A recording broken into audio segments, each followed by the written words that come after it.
दोस्तों इमोशन यानी कि भावनाएं इंसान का सबसे अच्छा पहलू है।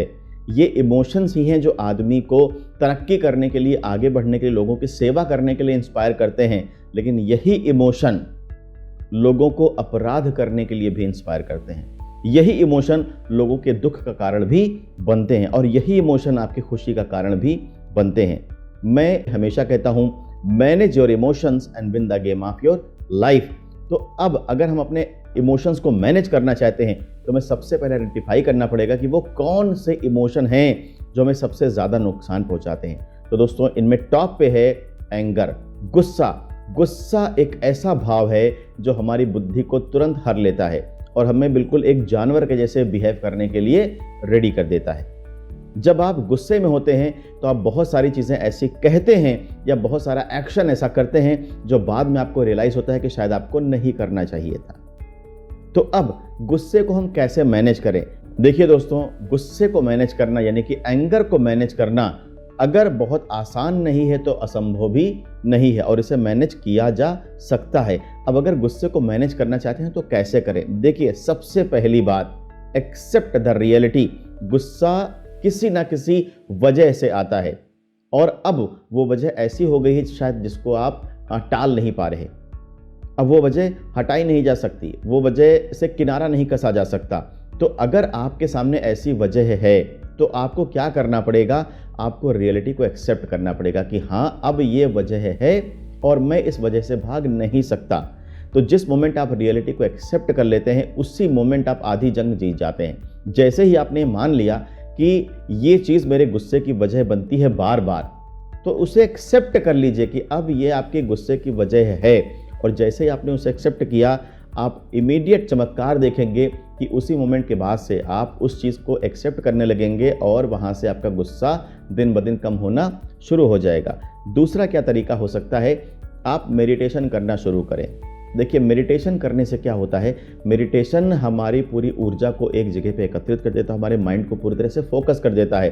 और जब हमारा माइंड पूरी तरह से फोकस होता है तो बाहरी जितनी भी समस्याएं होती हैं उन समस्या से निपटने में बिल्कुल सक्षम हो जाता है। यानी कि एक ऐसा योद्धा बन जाता है जो पूरी तरह से कवच और पूरी तरह से हथियारों के साथ लैस है, अब जिसका बाहरी दुश्मन कुछ बिगाड़ नहीं सकता।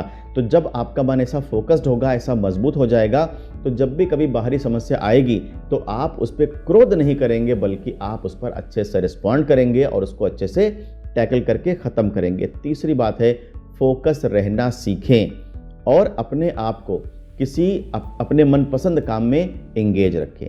दोस्तों, अगर आप ये 3 बातें मानते हैं तो आप बखूबी अपने गुस्से को मैनेज कर ले जाएंगे। दूसरा, जो दूसरे नंबर पर इमोशन है जो हमें सबसे ज़्यादा नुकसान पहुंचाता है, वो है जेलसी यानी जलन की भावना। अब देखिए, जलन की भावना में मैं कहता हूं, मैंने अपनी book 7 Niches to Win Forever में भी मेंशन किया है कि जेलसी की भावना में बूमरैंग इफेक्ट होता है। यानी कि जितनी तेजी से आप इसे दूसरे के ऊपर चलाते हैं उतनी ही तेजी से वापस आकर आपको ये चोट पहुंचाता है। अगर आप किसी से जेलस फील कर रहे हैं तो इसमें नुकसान किसका है, आप सोच के देखिए। अगर आप किसी से जेलस फील कर रहे हैं तो सबसे बड़ा नुकसान आपका ही है, क्योंकि आपकी बॉडी को, आपके माइंड को, जो आपके अंदर ये जलन वाली फीलिंग है, ये हर्ट कर रही है, नुकसान पहुंचा रही है। और दूसरे, कभी कभी आपने ऐसा भी देखा होगा कि आप जिसके लिए जलन की भावना रखते हैं वो आदमी और तरक्की करता जाता है आपके जलन करने के बाद। दोस्तों, जलन की भावना यानी कि ईर्ष्या यानी कि जेलस फील करना, ये ऐसी खराब स्थिति है जिसमें आप अगर अपने आप को देर तक रखते हैं तो आपको बहुत बड़ा नुकसान पहुंचा सकती है। अब जलन की भावना को कैसे मैनेज किया जाए, कैसे कम किया जाए? दोस्तों देखिए, जलन की भावना को ख़त्म तो नहीं किया जा सकता, लेकिन इसे मैनेज किया जा सकता है। अगर ख़त्म कर देंगे तो क्या नुकसान है? देखिए, ख़त्म करेंगे अगर आप जलन की भावना को तो यह आपको कॉम्पिटिटिव नहीं होने देगा, प्रतिस्पर्धात्मक नहीं होने देगा, आपको आपकी जगह पर स्थिर कर देगा, रोक देगा और आप अपने पूरे पोटेंशियल को रियलाइज नहीं कर पाएंगे। तो थोड़ी मात्रा में तो जलन की भावना का होना अच्छा है, लेकिन बहुत ज़्यादा मात्रा में नहीं। अब इसे कैसे मैनेज करें? देखिए, मैं 2 ही बातें कहूँगा इसे मैनेज करने के लिए। सबसे पहली बात, दूसरों को अप्रिशिएट करना सीखिए। जब आप दूसरों को अप्रिशिएट करते हैं तो आपके मन मस्तिष्क से जलन वाली भावना धीरे धीरे जाना शुरू हो जाती है। शुरू में आपको ये मुश्किल लगेगा। अगर आप किसी के प्रति जलन का भाव रखते हैं और उसने कोई सराहनीय काम किया है और आप अगर चाहें भी कि मैं इसकी तारीफ करूं, तो वो जलन वाली भावना आगे आकर खड़ी हो जाती है और आपको ऐसा करने से रोक देती है। लेकिन उस समय पे आपको इसकी बात नहीं माननी है, आपको अप्रिशिएट करना है, आपको उसके इस अचीवमेंट की मुक्त कंठ से सराहना करनी है। और जैसे ही आप लोगों की सराहना करने वाला रास्ता अपना लेते हैं, आप देखेंगे जलन का भाव धीरे धीरे धीरे धीरे करके आपके मन से चला जाएगा। और दूसरी बात, अपने आप को कॉम्पिटेंट बनाइए। दूसरे ने वही अचीव किया जिसका वो हकदार है, और आपने अभी तक वही अचीव किया जिसके आप हकदार हैं। तो अगर आप कोई खासा अचीवमेंट नहीं कर पाए हैं, तो इसमें उस दूसरे व्यक्ति की गलती नहीं है कि आप उससे जलन करें। आप जो जलन में समय बर्बाद करने वाले हैं, जो ऊर्जा बर्बाद करने वाले हैं, उसका इस्तेमाल अपने लिए करिए और अपने आप को कॉम्पिटेंट बनाइए। देखिए कि आपके अंदर क्या कमियां हैं, एनालिसिस करिए, उन कमियों को दूर करिए। क्या खूबियां आपके अंदर होनी चाहिए थी और नहीं है, उन खूबियों को एक एक करके अपने अंदर डेवलप करिए। दोस्तों, अगर ये दो बातें आप करेंगे तो देखेंगे जलन की भावना भी आपके लाइफ से धीरे धीरे जाने लगेगी। तीसरा इमोशन जो सबसे बड़ा नुकसान हमें पहुंचाता है वो है फियर। फियर का मतलब भय। भय आपको किसी भी चीज से हो सकता है।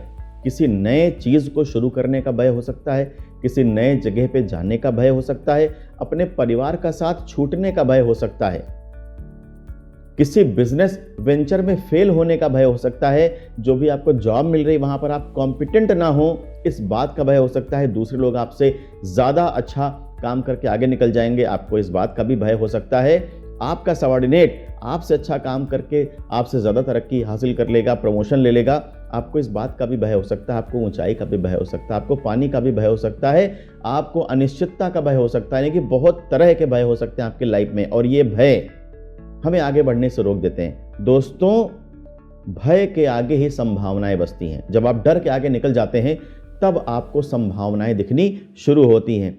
तो भय, जिस भी चीज से भय है, डरे नहीं, उसका सामना करें। जब आप अपने भय का सामना करना सीख लेते हैं तो आपके अंदर उस डर से निपटने का गुण डेवलप होना शुरू हो जाता है और धीरे धीरे करके वो फियर फेड हो जाता है। दोस्तों, जो चौथा इमोशन है जो और भी बड़ा हमें नुकसान पहुंचाता है वो है ग्रीफ, यानी कि संताप, यानी कि दुख। हमारे दुख कभी कभी इस तरह से हमारे लाइफ में ठहर जाते हैं कि हम आगे नहीं बढ़ पाते। दुख के आंसू हमारे आगे की विजन को रोक देते हैं, हमें रास्ता स्पष्ट नहीं दिखाई पड़ता। तो दोस्तों, अगर हम अपने दुखों के आंसू को साफ नहीं करते तो हम आगे नहीं देख पाएंगे, और जब देख नहीं पाएंगे तो अपनी मंजिल तक नहीं पहुंच पाएंगे। तो हमें दुख वाली फीलिंग से निपटना बेहद जरूरी है। पहली बात, एक्सेप्ट द रियलिटी। जिस भी वजह से आपको दुख है उस रियलिटी को एक्सेप्ट कर लें। जिस मोमेंट आप उस रियलिटी को एक्सेप्ट करते हैं, आप 10 कदम उससे लड़ने की दिशा में आगे बढ़ जाते हैं, उससे निपटने की दिशा में आगे बढ़ जाते हैं। प्रेयर करें। देखिए, दुखों का सबसे अच्छा इलाज है प्रेयर करना। अगर आप प्रेयर करते हैं, प्रे करते हैं, तो प्रार्थना पर इतनी शक्ति होती है कि आपको आपके दुखों से वो उबार सकती है। तीसरी बात, समय पर छोड़ दें। समय बहुत बड़ा मलहम है और समय आपके हर दुख को समय के साथ साथ फेड कर देगा, खत्म कर देगा।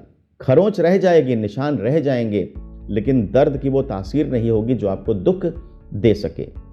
दोस्तों, ये वो 4 इमोशन हैं जिन्हें मैनेज करना लाइफ में बेहद ज़रूरी है, और मुझे ऐसा लगता है कि इस वीडियो से आपको ज़रूर फ़ायदा होगा अगर आप इमोशनल इंबैलेंस के शिकार हैं तो।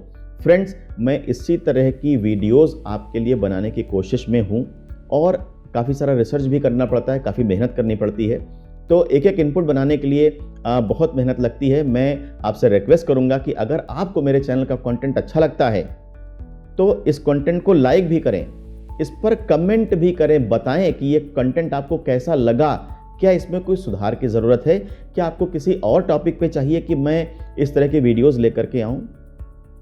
तीसरा, मेरे चैनल को सब्सक्राइब करें। देखिए, सब्सक्राइब करने से सपोर्ट मिलता है मेरे चैनल को। जब आप मेरे चैनल को सब्सक्राइब करते हैं तो लगता है कि हाँ, अब कोई एक बंदा और है इस कायनात में जो मेरे चैनल को और मुझे, मेरी फीलिंग्स को, मेरे थॉट को, मेरे वीडियोस को, मेरे कंटेंट को सपोर्ट कर रहा है। दोस्तों, बेल आइकन को प्रेस करना मत भूलें, क्योंकि जब आप बेल आइकन प्रेस कर देंगे तभी आपको जब मैं वीडियो पोस्ट करूंगा तो उसको नोटिफिकेशन फटाक से पहुंच जाएगी। तो दोस्तों, जिस भी तरीके से आप मेरे चैनल को प्रमोट करने में हेल्प कर सकते हैं, मेरे चैनल को सपोर्ट कर सकते हैं, करिए। और आपको किसी खास कंटेंट पे ज़रूरत है मेरे वीडियो की, तो आप कमेंट बॉक्स में ज़रूर मेंशन करके बताइए। Thank you so much.